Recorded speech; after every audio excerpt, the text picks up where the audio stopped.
The end is nigh. Probably not. This really is a cogitation of two parts.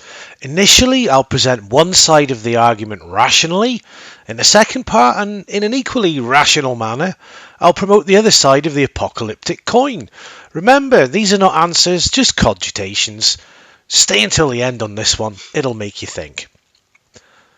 Once upon a timeline, somewhere between the pandemic that never quite ended and the cow-free burger that nobody asked for, a curious mood settled across the digital realm. You've probably felt it, that creeping suspicion that someone, somewhere, is preparing for something ghastly. And by someone, we mean billionaires, and by something, we mean the kind of cataclysm that might encourage one to invest in a reinforced concrete womb beneath New Zealand. Social media is awash with dire predictions, population culls, food system collapses, and a shadowy elite sipping pea protein martinis while the rest of us bicker over solar panels. But is there fire behind all this smoke? Or just a field of smouldering nonsense? Let's have a gander, shall we? You may have heard whispers or shouts in all caps that the World Economic Forum, those well-fed futurists in Davos, want to reduce the global population to 500 million. A neat, round number, as if 7.5 billion of us were simply clutter. The source? Not a leaked WEF memo or a dystopian TED talk, but a slab of granite in Georgia, USA.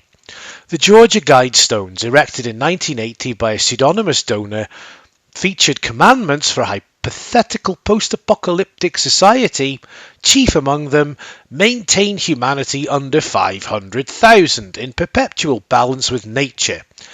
A bit grim, but hardly a binding UN resolution. Naturally, when the monument was mysteriously destroyed in 2022, the internet lit up like a Christmas tree in Chernobyl. But let's be clear, there's no WEF policy, secret or otherwise, advocating population reduction to that number. They're too busy writing papers on digital IDs and ESG scores to bother organising a global cull. Next stop, the claim that COVID-19 vaccines cause turbo cancers, a phrase that sounded like it was coined by a 1990s skateboard company. The theory is simple. mRNA jabs, rushed out in record time, contain dark alchemical secrets that might turn your healthy cells into mush. The truth? Less dramatic. Yes, mRNA technology is new, and yes, long-term effects are still being studied, as they should be. But the evidence linking vaccines to sudden aggressive cancers remains thin on the ground, much like the hair of your average Reddit virologist. The term turbo cancer itself has no formal medical definition. It's mostly used in anecdotal circles where correlation is king and causation is on holiday. That doesn't mean vaccine injuries are imaginary, just that the data so far doesn't support a planned global oncological apocalypse. And if it were a depopulation tool, well, vaccinating politicians, doctors and CEOs seems like poor planning. Bit like poisoning your own bunker food. Now let's talk about meat, or more accurately, the conspicuous absence thereof. Around the globe, governments are cracking down on farming practices that emit too much carbon or methane. The cow, once a sacred beast, is now a belching villain in the climate narrative. In its place, we're offered plant-based protein slurries, lab-grown nuggets and mealworms in couscous. The idea is noble. Feed a growing population without boiling the planet. But the execution? A little less appetizing, especially if you're fond of chewing on something that once mooed. Yes, small farmers are being squeezed. Yes, large corporations are poised to benefit. And yes, there's a whiff of techno-oligarchic rebranding of food that would make Orwell chuckle from the grave.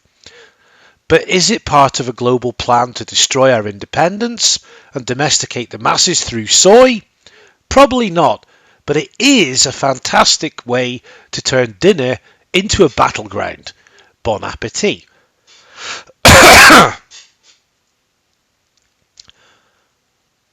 Now, here's where it gets juicy.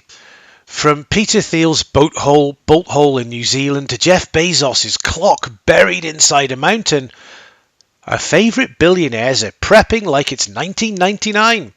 If Y2K involved AI overlords and climate collapse, tech moguls have been buying up remote land, commissioning luxury bunkers, and hiring private security teams who can cook and do tactical firearm drills, just in case. Governments too maintain secret underground facilities. Continuity of government plans aren't new, just quietly unnerving. But here's the rub. Rich people have always planned for disaster. It's what they do instead of having fun. Most are hedging against plausible catastrophes, not necessarily orchestrating them. Think solar flares, pandemics, AI black swans, not James Bond villain plots. Of course, if you hear rumours of a comet and notice Jeff Bezos boarding a rocket with a year's supply of cheddar cheese, it might be time to panic. So is this all connected or just chaotic? Well, this is where the brain starts doing cartwheels. Population theories, food control, energy transitions, elite prepper culture. Separately, they're odd, but explicable. Together, they form a tapestry that hints at something deliberate, orchestrated, and deeply unsettling. But are we seeing patterns because they're there, or because we're wired to find them? In times of change and uncertainty, the mind seeks coherence. We crave a villain, a plan, a final act. The reality is often messier. Bureaucrats bumbling through eco-agendas, tech bros hedging against their own creations, and a public slowly losing faith in institutions. So what do? Prepare for the worst, hope for the best, and maybe stock some beans. Not because the world is ending, but because chaos is always on the guest list, even when apocalypse isn't. What if the conspiracy theorists weren't entirely bonkers after all? Right then, suspend your disbelief, brew a strong cup of coffee, put the cat outside. We're about to tiptoe merrily down the garden path of global doom. You see, it's not entirely inconceivable, if you squint and clench, that all these mad little events, vaccines, vanishing farmers, synthetic steak, and tech moguls scuttling underground, are not isolated quirks of modern life. What if they're strands in a gruesomely elegant master plan, not the product of chaos, incompetence and hubris, but deliberate, ice-cold calculation? Let's explore this devilish hypothesis with the same skepticism we'd afford to a government promise or a vegan sausage roll. Step 1. Cull gently but efficiently. We begin with population. After all, the planet is apparently heaving. 8 billion is a lot of mouths to feed, especially if you're the sort of person who prefers your mouth filled with foie gras and silence. Enter vaccines. Not ordinary vaccines, mind you. These are cunning jabs laced with future-proof ingredients, the kind that might not kill you outright, but nudge you lovingly towards an early grave via turbo cancer or autoimmune self-destruction. A slow burn, no fuss, no bullets, just statistics and plausible deniability. Why so sudden, doctor? Strange case, but these things happen. Shall I sign you up for the booster? Of course, any real-world vaccine injuries are tragic and not to be made light of. But in our hypothetical situation, the jabs were never about stopping COVID. They were about sorting the cooperative from the resistant. A bit like Hogwarts, but instead of houses, you get a genetic time bomb or a suspiciously clean bill of health. Congratulations, you're in Griffin dead. Step 2. Rewrite the menu.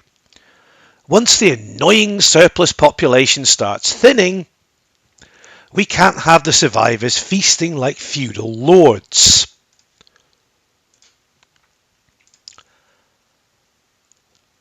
That would defeat the purpose. Farming? Too messy. All that land, all that methane, all those independent-minded folk in wellies who don't trust anyone in a suit? No, no. Much better to criminalise emissions, buy up the land, and drive smallholders into insolvency. Then we introduce synthetic protein, grown in vats, patented and tracked via blockchain. You won't own the cow, you won't see the cow. You'll eat your lab chop and say thank you, or else.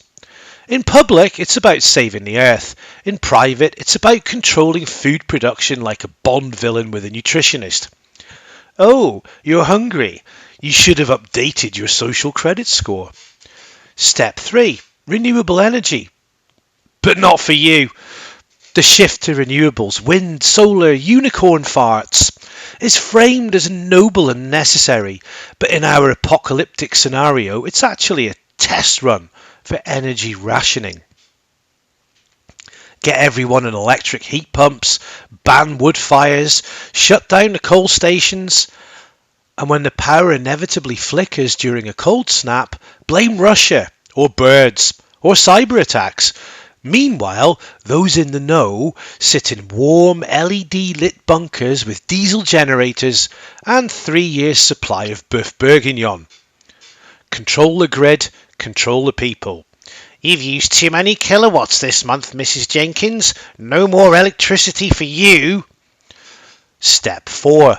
Collapse consciousness. Install narrative. Can't have a revolution if nobody's quite sure what's going on.